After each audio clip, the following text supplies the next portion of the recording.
जय महाराष्ट्र मित्रांनो, मी अक्षय पवार म्हणजे सह्याद्री पुत्र स्वागत करतो तुमच्या एका छोट्या व्हिडिओमध्ये। सकाळच्या 5 वाजल्यात। आता तुम्ही म्हणाल हे बियाणे सकाळी एवढ्या पाटाचे फिरते तरी कुठं? तर आपण निघाले आमच्या आरबीआयच्या ग्रुपसोबत श्री क्षेत्र भीमाशंकर, ते पण चालत बरं का। शिवडी नाक्यावरनं टॅक्सी पकडून आलो दादर स्टेशनला।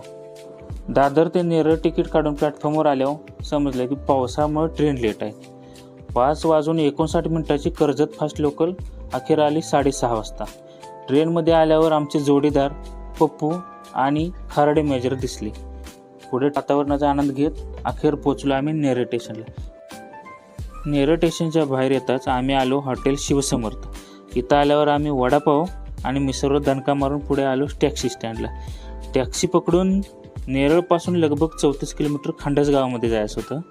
भीमाशंकर ट्रेकसाठी हे एकदम प्रारंभ बिंदू असल्यामुळं इथूनच आपण गणेश घाट मार्गे वाट काढत भीमाशंकरला जाणार आहोत। शिडी घाट एकदम अडचणीचा आणि धोकादायक असल्यामुळं तो सध्या पावसाळ्यात बंद ठेवला आहे। टॅक्सीवाल्याने आम्हाला खंडस गावापासून 2 किलोमीटर पुढे सोडलं। इथनं आपला प्रवास पायी चालत सुरू होणार होता। थोडं पुढे येताच एक लक्ष वेधून घेणारं असं फार्म हाऊस दिसलं। पुढे चालता चालता वातावरण मस्त होतं, त्यामुळे सगळे जोशात होते। सगळ्यांनी आधाराला काट्या घेतल्या होत्या। माझ्याकडे मात्र छत्री आहे, जी काठी आणि छत्री वाटेमध्ये दिशा दाखवणाऱ्या पाट्या पण आहेत, ज्या आपल्याला योग्य मार्ग दाखवतात। धन्यवाद प्रशांत रेडियम कल्याण यांनी आपल्यासारख्या वाट सोरूंची सोय केली आहे। हे सगळे क्षेत्र वन विभागाच्या अधिकारात असल्यामुळे पुढे आपल्या जागोजागी असे बॅनर दिसतील, जे दर्शवतात की पुढे निसर्गाचा आनंद घेता घेता आपल्याला काही वन्यजीव सुद्धा दिसतील, ज्यामध्ये भीमाशंकरमधील प्रसिद्ध असलेले शेकरू, हरिण आणि काही विविध पक्षी। दगडखोऱ्यातनं वाट काढत आम्ही पुढे निघालो। थोडे पुढे येताच घामाचे लोट यायला चालू झाले। घसा कोरडा होऊ नये म्हणून गोळ्या चॉकलेट खात राहिलो। आता मित्रांनो, हा नजारा बघून तुम्हाला लय भारी वाटलं असेल ना?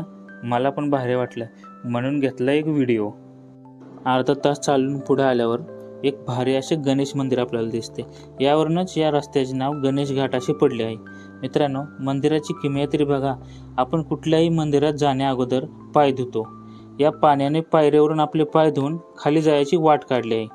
पुढे श्री गणेशाची आरती करून आणि आमचा पुढचा प्रवास सुखाचा जावा अशी विनंती करून आम्ही पुढे निघालो।